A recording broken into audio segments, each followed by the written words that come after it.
I don't know how many times I have heard, you are not your job. Like, come on. The reality we live in, society very much measures success through titles, achievements, and other external factors, which has pushed us to become the business person, the lawyer, the doctor, right? We're so well marinated in it. And we've spent so much time curating our jobs that it almost feels impossible to separate our jobs from our identities. But then Nick says, you can't be fired from your purpose. And now I think he's onto something. Is that why we end up having quarter life crises? Because we've been leading a life that feels unfulfilling, inauthentic at a deeper level? Are we building a career, working towards that next promotion at the expense of our personal purpose? And to make matters worse, can we even do our jobs properly if we feel unfulfilled, if we're lacking in authenticity and intrinsic motivation when times are rough as they are now? So, how on earth can we find our purpose and the right job? And how do we align our purpose to the purpose of the organization? How do we use it to drive momentum and change that we so desperately need in business and society? Welcome to the podcast, everybody. My name is Helena, and this is the place to become more self expressed and healed because I believe that the more self expressed and the more healed that we are, the more we allow ourselves to be authentic and step into our purpose. Our guest, Nick Craig, is literally the guru of purpose.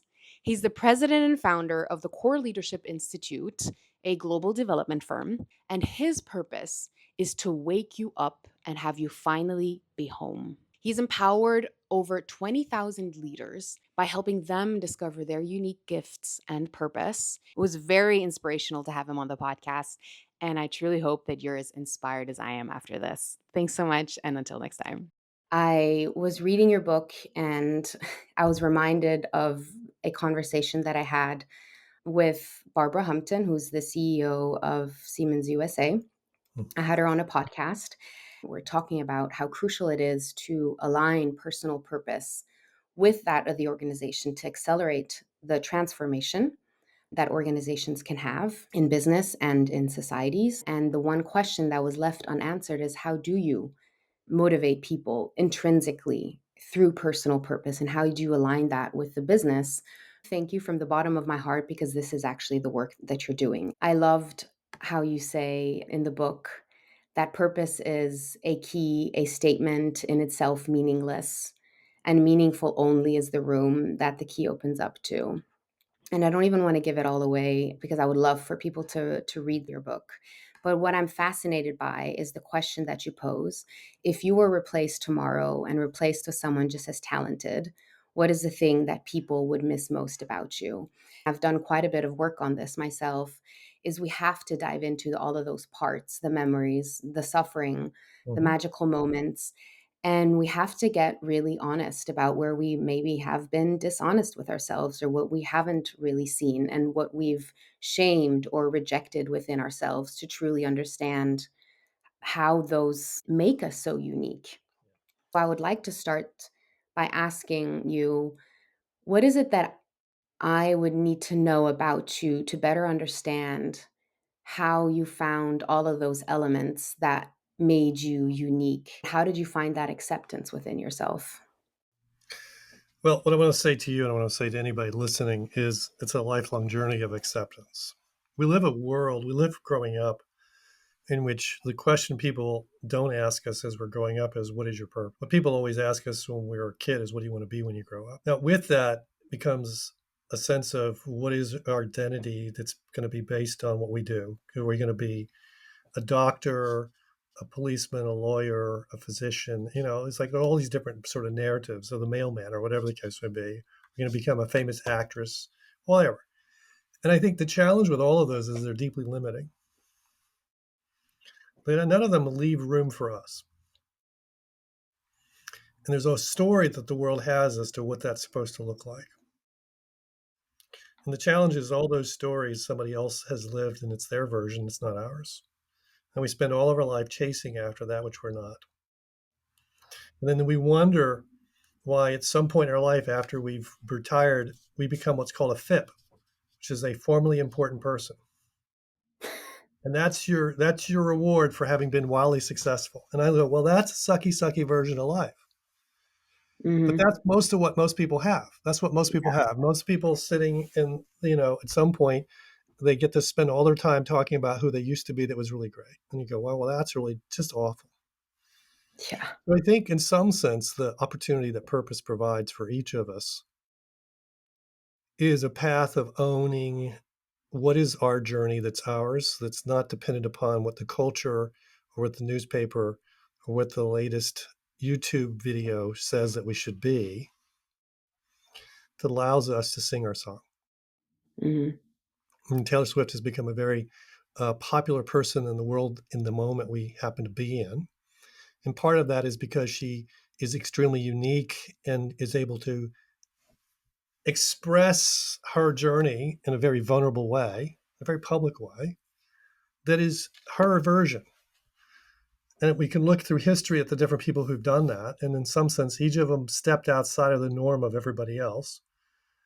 And they became the thing everybody then grabbed toward. Of course, that no longer became it anymore. But I think for each of us and for you and for anybody else listening, look, I think that each of us has a unique way in which we see a situation and in which we see opportunities that others don't. And the question is are we willing to act on what we see? And are Hmm. we willing to believe in ourselves enough that we can make something happen? And if we do, then we become the person everybody else says, wow, I would love to be like them. Okay. I get to go to museums and I see some amazing things. And what I'm amazed by is that no painting, no painter is the same as any others. They all are unique. And the ones that become really, really well known are ones that are unique in a way that we then value them and we can say that's why this person had a view of the world that no one else had that we're able to experience.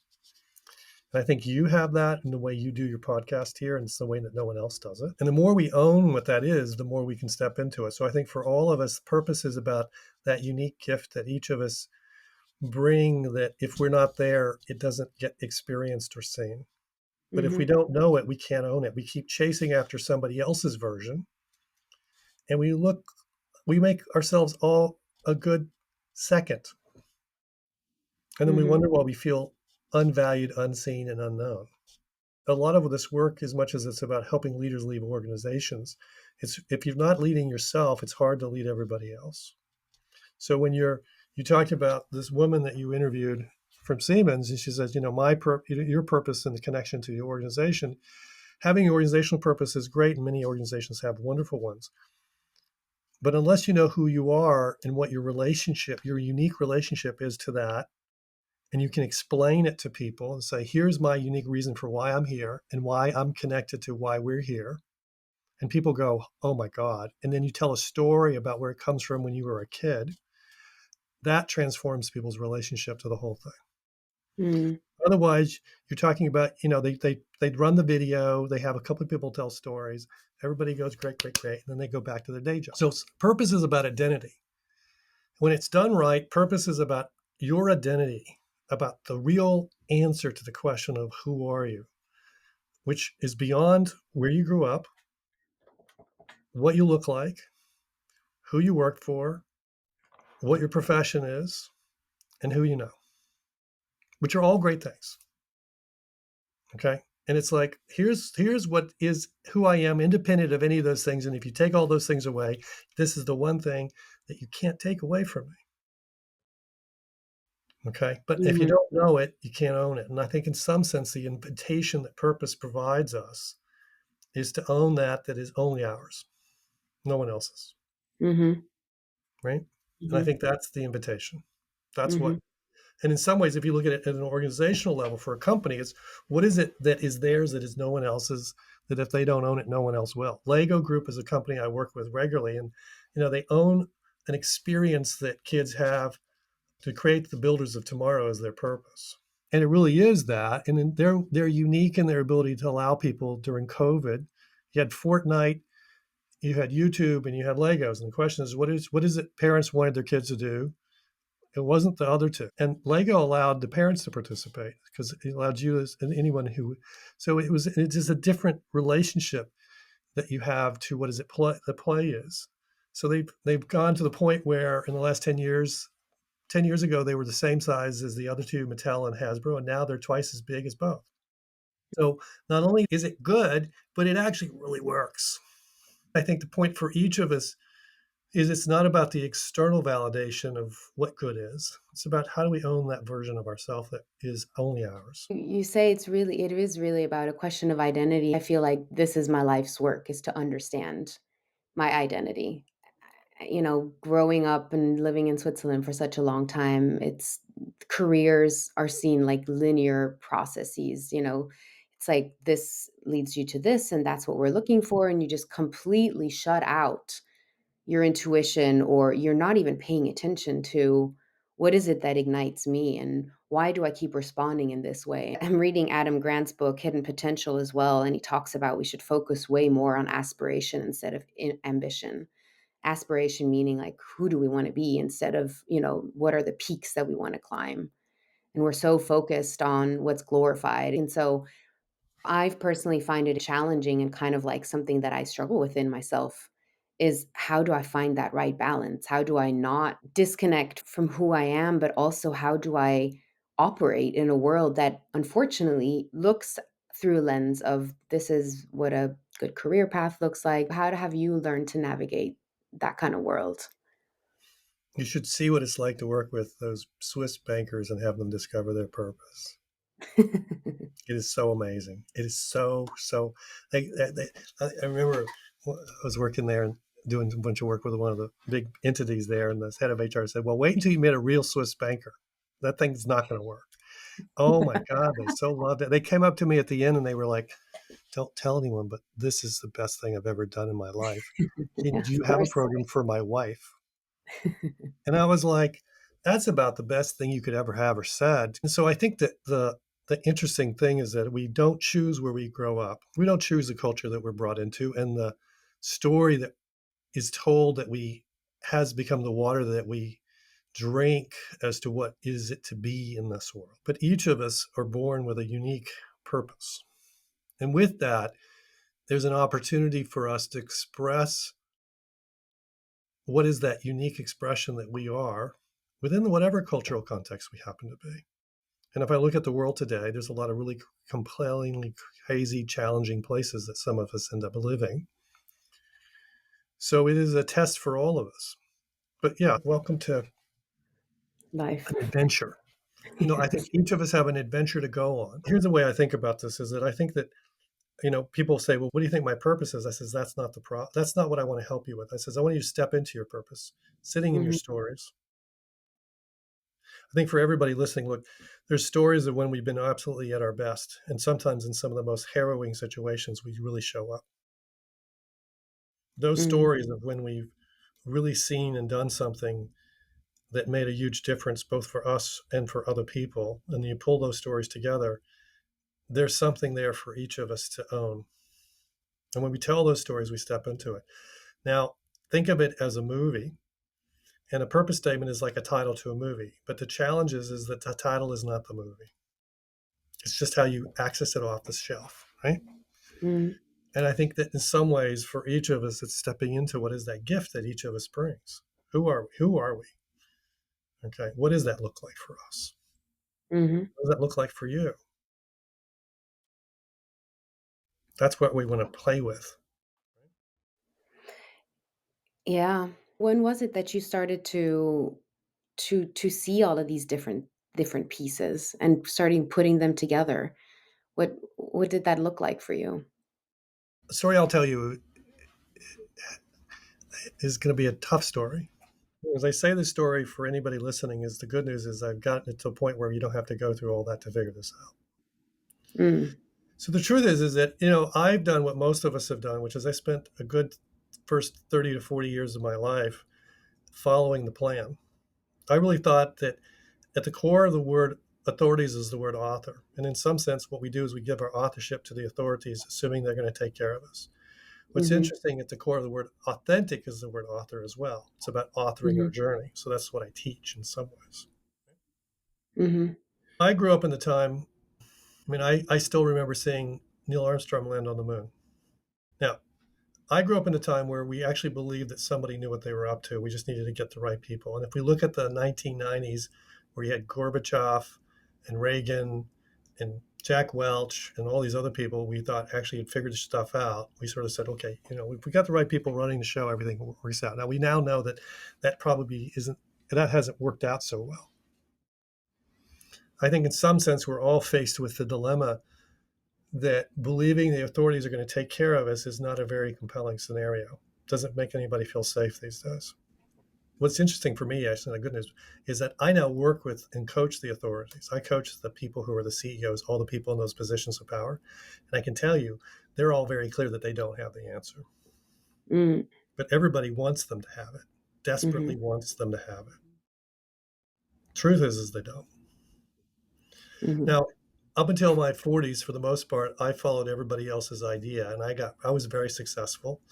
And I continued to believe that if I did that, everything was going to work out. And then it all crashed. I was actually doing work in Germany in a place called Neue Perlach near Munich mhm. for a big company in Germany. And it all fell apart. One that you Uh-huh. know very well. Yes. I was consulting. Basically, what happened is I got really arrogant, real focused on being successful, and I burnt myself out, and I crashed and burned.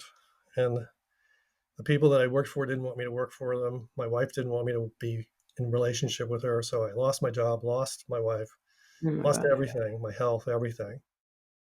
Was angry at everybody. A couple of years after that, I began to realize that it was I was focusing on somebody else's dream and it wasn't mine. Hmm. How did you was it just in that process of losing everything and then having to be really honest with yourself and being like, "Well, it's not I haven't been looking or listening to my intuition. I haven't been asking myself the right questions." Yeah, Was I it thought I that had been. I did all the workshops you're supposed to do and have been doing Mhm, everything. But the truth is I was still, um, I was not, it was an inauthentic journey and it blew up in my face. mhm, And I was doing a great job of not listening and wanting to go for the goodies without having to pay the dues. And I mhm, basically realized that why everything blew up was because I really didn't want to look at the reality of what was really important and why. And it hmm, cost me almost everything. Okay. mhm, Actually, it did pretty much. There's everything that it could cost me in the normal real world. It cost me yeah, money, relationship, job, health, everything. So the universe decided to truly, truly kick my butt. And on the yeah, other side of it, as I started to put myself back together again, I had to build myself from the place of what was it really that needed to stay in place. The opportunity of discovering what the deeper purpose was began to be possible for me to begin to discover, but it took me a while. And it was the process over a period of almost 6 to 8 years of really digging and digging and realizing I kept finding a hole in the floor and I had to go deeper before I started to get my hands around what was it that was the gift I had and as to what I wanted to do. And, you know, 20 years ago when you said, oh, the thing I should really focus on is helping people discover their purpose, nobody said that's a great idea. yeah, People looked at me and said, yeah, that's really weird. yeah, So I would say that um, one of the challenges with purpose is it'll have you do things that, for the most part, if everybody says it's a good idea, it's probably not your purpose mm, hmm, because that means everybody's already going there. mhm, It's already crowded.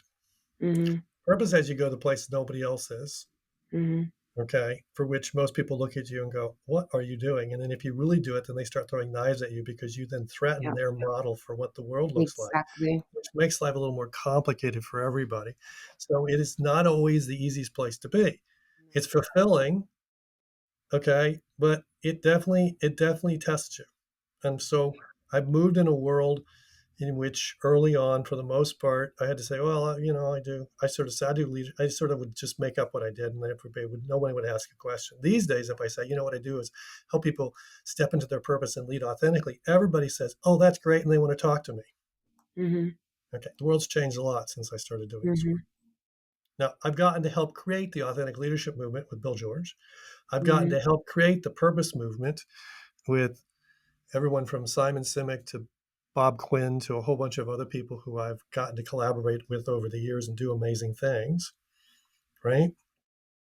But the interesting about creating a movement is at some point, for most of the time, it's not a movement. And then Yeah, it's always just one when it person. becomes one, for the most Yeah. part, it doesn't need you anymore, Yeah. right? Then it Exactly. doesn't need you anymore because actually it's going to go do its thing anyway. Yeah, So it's yeah. kind of, if you don't, if you really want your identity connected to something, helping create a movement is not always a good idea. Mhm. So anyway, but this is life. That's a lonely journey. It takes a lot of courage too to Here's the thing. It doesn't have to be lonely as much as you have to find people who have purposes that are just as crazy as yours that you hang out with, right. who you help each other on the journey. No one goes to heaven by themselves. Mhm. When Mhm. we run our Huh. programs these days, we take a couple of days, and the good news is in a couple of days, I can have you figure out your purpose and be with a group of people who have similar purposes in which you get to hang out with them for a long time. And it makes it really much, much easier to go on the journey. So I went first to make it easier for everybody else to be able to go much quicker and much easier to go do this stuff. Mhm. Okay. But So those 20,000 people or 40,000 or 60,000 I've worked with, and the number at this point is kind of irrelevant, don't have to go through the explorer journey is no longer required. yeah, which is a good thing. And I've spoken to folks who've gone through the program.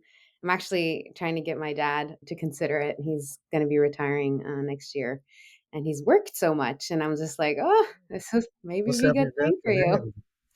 I have a bunch of people coming to do the program with me next week. And one of the things we do is we do programs with people who spend 30 years for the US Army or military doing interesting things. Let's just say they spent 30 years doing things that when you make the transition to being a civilian, it's kind of a real hard transition. Yeah, And we can have them really. come to our program Hmm. because they Wow. need an identity that's not based on the one that Mhm. they had for 30 years, which is they were like the quarterbacks of the NFL Wow, of their world. that's And, crazy. and so when you retired, you go run a auto dealership and open up a barbecue joint, or what do you do, right? Hmm. And so purpose, in some sense, is about, well, who are you independent of those things. Hmm. But anyway, Hmm. Hmm. That's great. I love hearing that. I find it challenging. My purpose is not defined in a clear statement, but I do know when it feels aligned. When the doors are opening, when you feel that you're just in your power, living life, leading from a place of authenticity and strength, and it feels good, and you're helping people to the best of your capacity. And for me, I'm really good at uncovering the parts that have been missed, hmm, like shedding light into the dark.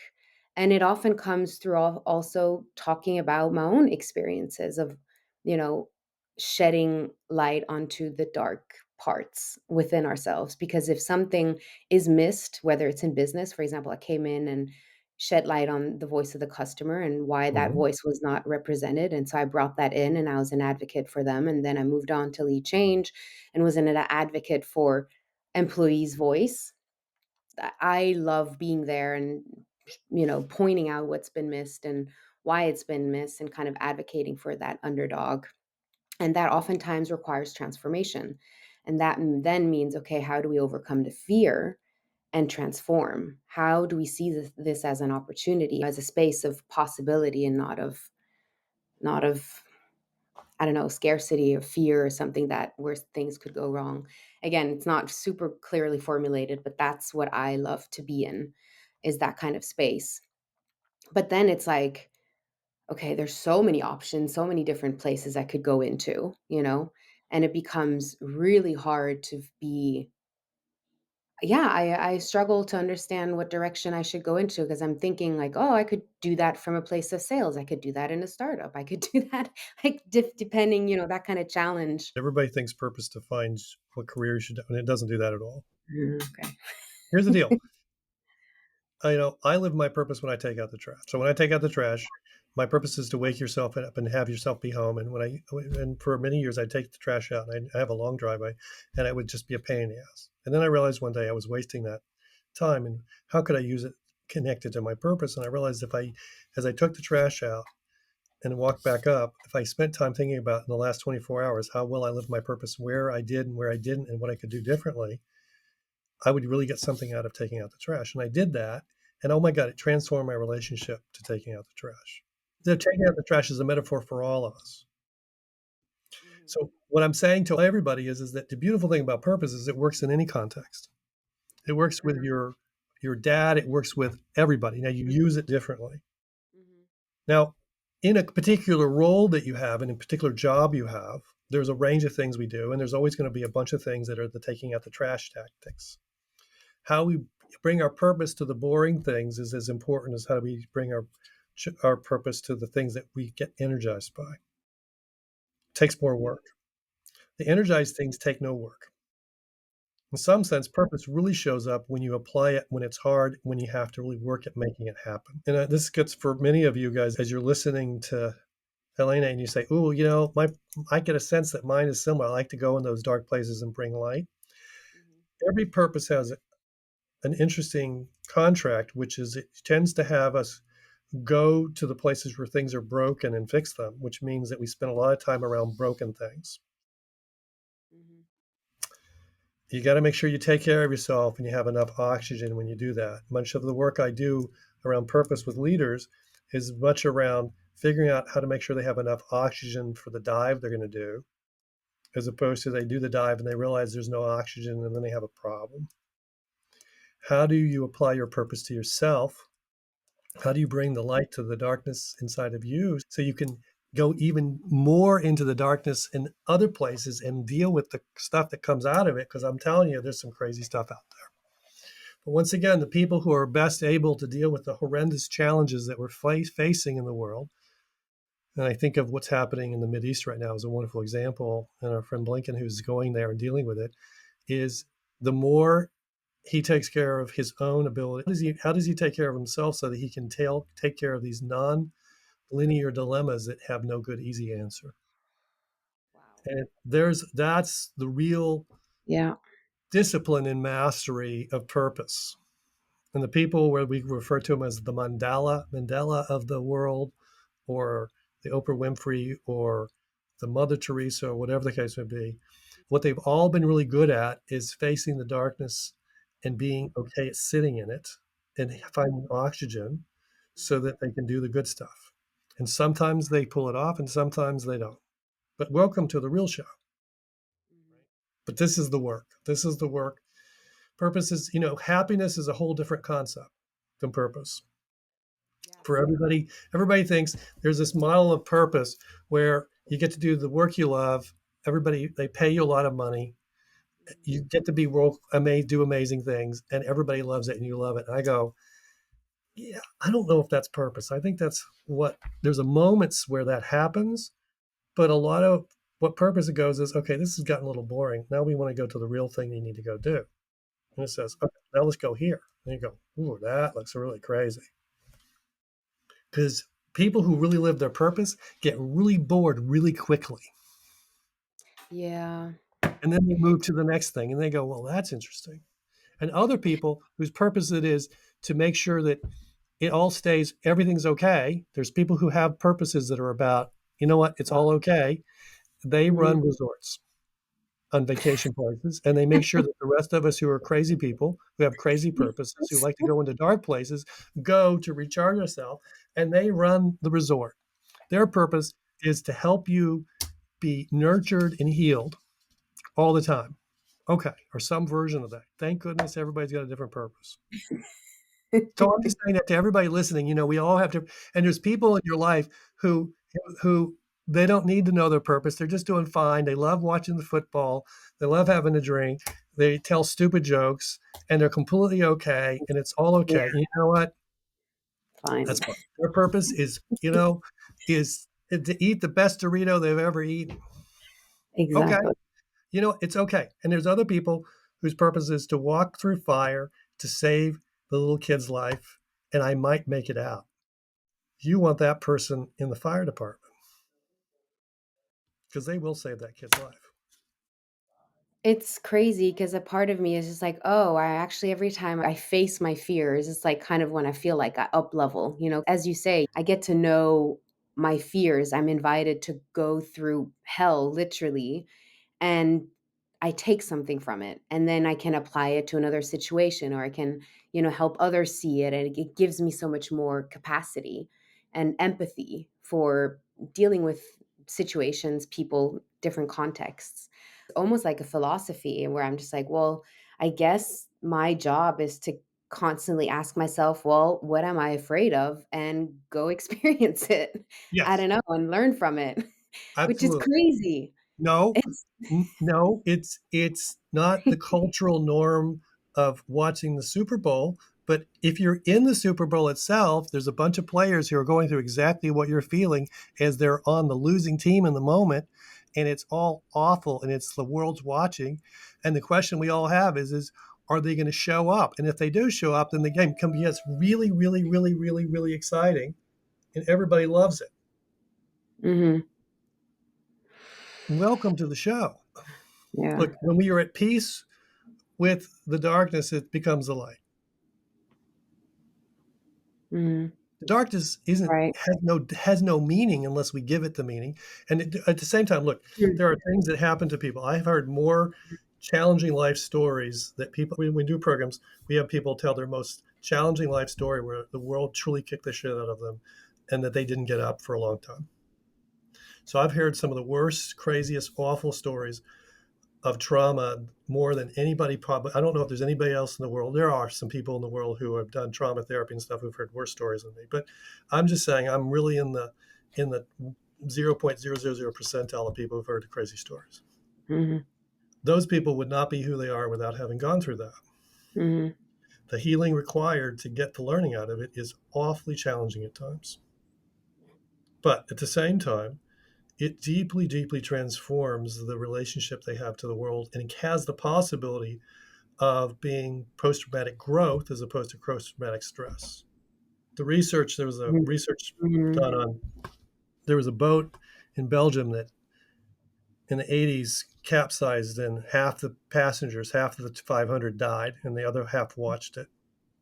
It was Mhm. awful. And so they did the research of the 250 that lived 2 or 3 years later to say, well, what was the consequence of all this on them? Mhm. And the surprise was that about 45% of them said it was the best thing that ever happened to them in their life. That Hmm. all of the patterns that had gotten in the way of them living their life, they had changed because that had woken them up to what life was really about, what was really important. And it deeply positively and they were like, why, where did this come from? Now, what happened is when they went out to 3 or 5 year time frame, all of a sudden they were sitting at 60%. And as they went farther out, a larger percentage of the people ended up having this narrative. Now, there was a subset of people who basically went to the bar and never came back. Wow. Okay. So Mm. at the same time, what we as human beings have as an ability is to thrive when most horrible things have been done to us. And the challenge is if I take any of the people listening and I pull you out and I say, let's talk about the crazy, crazy stuff, your story is going to be so crazy, crazy. And the fact that you're sitting here and you're smiling and everything else, we could go, okay, this is really, really weird. How would have we pulled this off? My view is that purpose comes and pulls us, and is what gets us out of it is our purpose. All of us fall similar ways, but how do we get out of it? Is our unique purpose. There's a way that our purpose helps us get out of it. If we look at that, that's part of the pattern of looking at how do we get out of that hard stuff. So I think how you got out of it and how other people have got out of it, how you got out of your not being in that Swiss box and all the other things that go with it, and the fact that all the other people are still sitting in the Swiss box who you grew up with and don't know what you know because there's something in you that had to go somewhere else. That's purpose. So, Mm. purpose for everybody who's listening, your purpose is living through you right now. It's Mm. really present, it is always there. And the only question are you listening at the depth of what's possible so that you can fully get the value out of listening to that one voice inside your head of all the voices that will always have your back. It will always guide you to the next place you need to go. Because I'll tell you, we all have the voice that says, you got to be freaking kidding me. Oh my God, this is a bad idea. Oh my God, I think this is wrong. Oh my God, I don't think I can do this.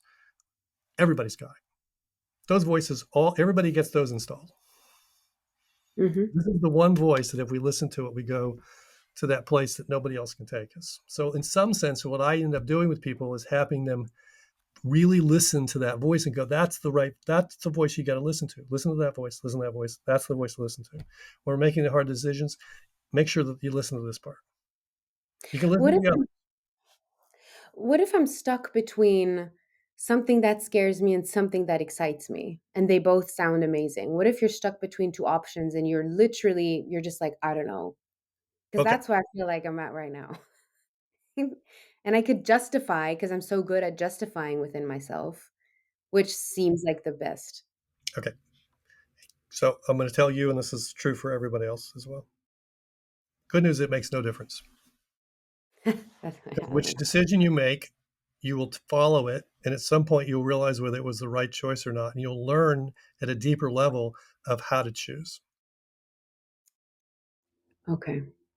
And I you can only accept. learn how to choose by making the wrong choice or the right choice and repeating it and discovering at a deeper level what do you need to know to be able to make that choice at that next level. Mhm. I mean, I'm just being honest with you as to the reality.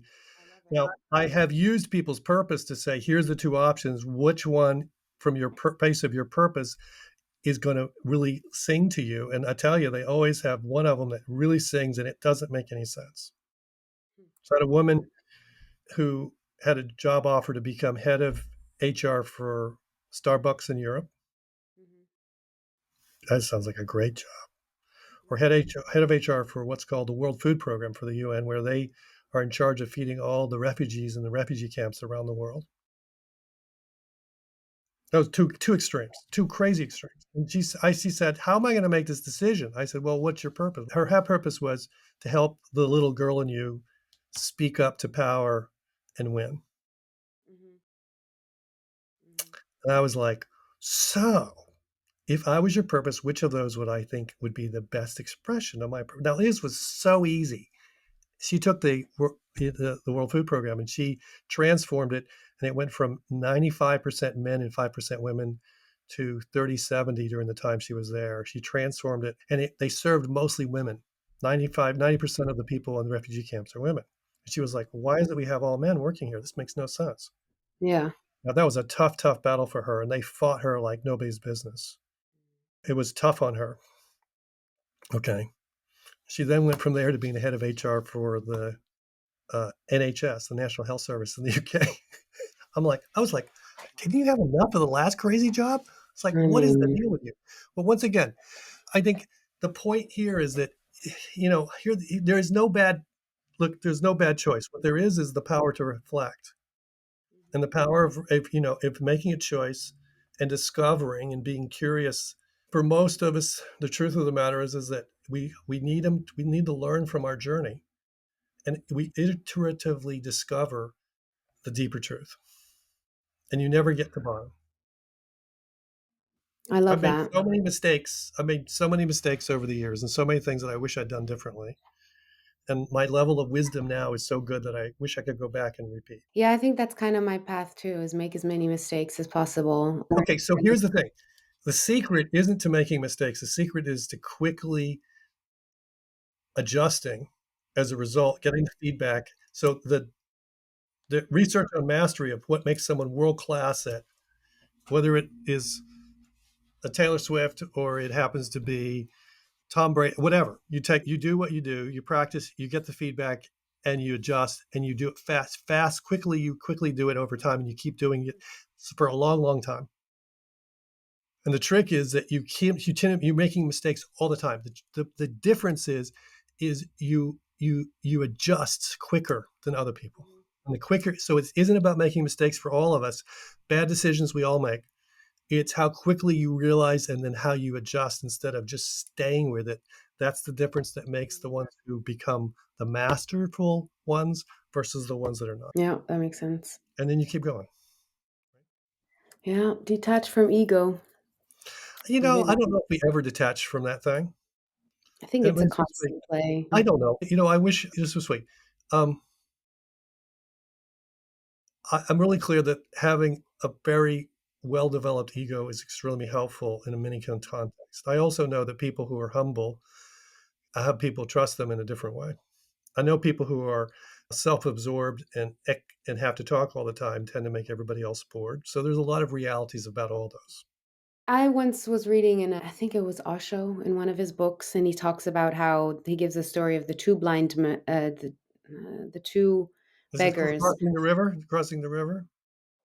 No? No, was leaving a forest that was in fire, Okay. and one of them had no legs and the other was blind, and they both hated each other, but then they had to help each other get out of that forest and escape. One had legs and one could see.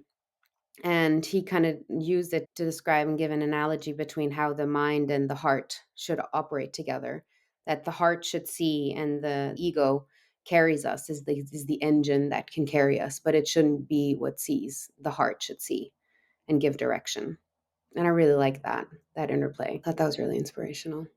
What's one piece of advice to wrap up this conversation that you often find yourself giving leaders who ask you, how can I lead my team from a place of purpose? How can I Well, help them? Yeah. here's what I'm going to give you. I'm going to give you the two key questions I coach all of my CEOs, whether it's Ben and Jerry's or any of the others that I work with. That is the foundation of what helps people really step into this place of purpose without knowing your purpose. There's two questions. The first question becomes is what is the one or two things only you can do? Now, in the context of the role you have, the responsibility, the authority, whatever it happens to be, whether you're a gardener or you're a CEO or you're a truck driver, what's the one or two things only you can do? What I'm saying is what is it you see that really matters that maybe others don't say? And can you write it down? And another way of asking the question is what is it that really excites you and scares you a little bit? Because if it really excites you and scares you a little bit, that's the place purpose resides, because that's a place of going where there is no map. At the same time, you really have that deep curiosity you want to go there. Yeah. And in I get some my sense, those two questions are what get us into the place where purpose resides for us without knowing what it is.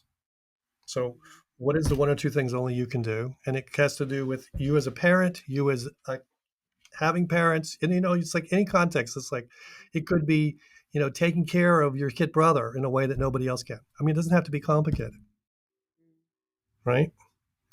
To what is it that really excites you and scares you a little bit? It doesn't scare you. It's called vacation, right? That's what we get excited. We go, oh, I'm going to go on vacation. I'm so excited. That's great. There's no fear part in that conversation. There's no uncertainty. It's like here's the plan, here's the tickets, here's what's going to happen. You know, the scary part is there's no map. Purpose is about becoming a map maker versus following the map. Following the map is what we do for many of the parts of our life. And it's great to have a map, but there's no purpose required. You order from the menu. It's different than opening a Michelin star restaurant and having everybody show up. Now, that requires purpose. Does that make sense? Yeah, absolutely. It also So, answered my question as to what I should do next. really? This has been really insightful. What's something that I missed? What's something that I should have asked you? Or is there some like final thoughts that you would like to Final share? thought? No, I mean, my final thought for all of us is this: is look, I think we spend all of our life chasing after somebody that we others want us to be and that we think we should be. And in some sense, the person that most loves us is the one that's sitting inside there waiting for us to sit down with that person.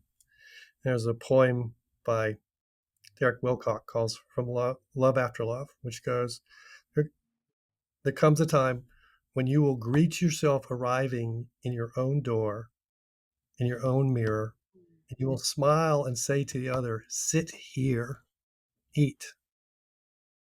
And you will meet the stranger. You will meet the stranger who has loved you all your life. You will meet the stranger who has loved you all your life, who you have forsaken for all those others, who you have forsaken for all those others. Sit, eat, drink, have wine, tear down the pictures from the bookshelf, the love letters.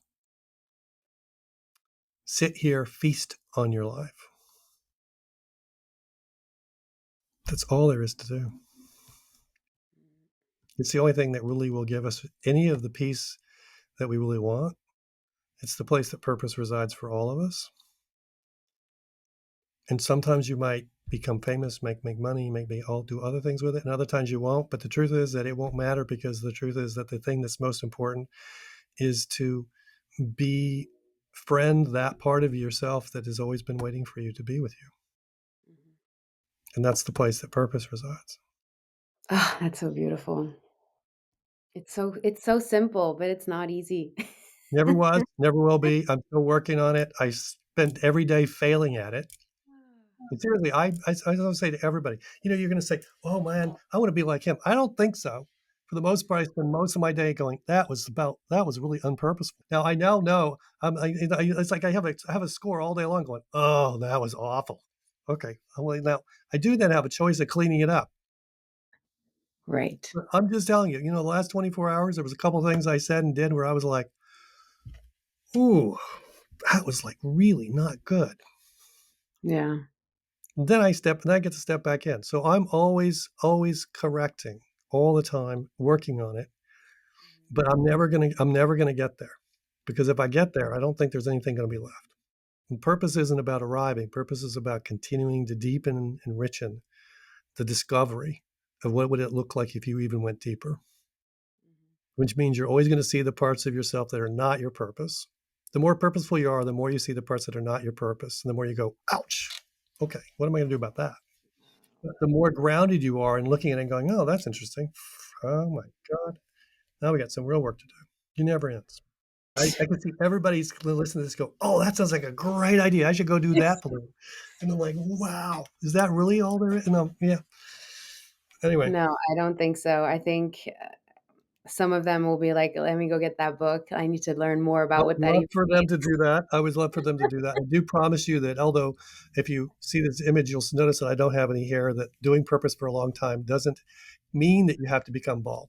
Doesn't mean you have to become bald. Even though myself and my co-author of the Purpose to Impact Plan are both bald, it's I promise you that is not a guaranteed outcome. Thank you so much, Nick.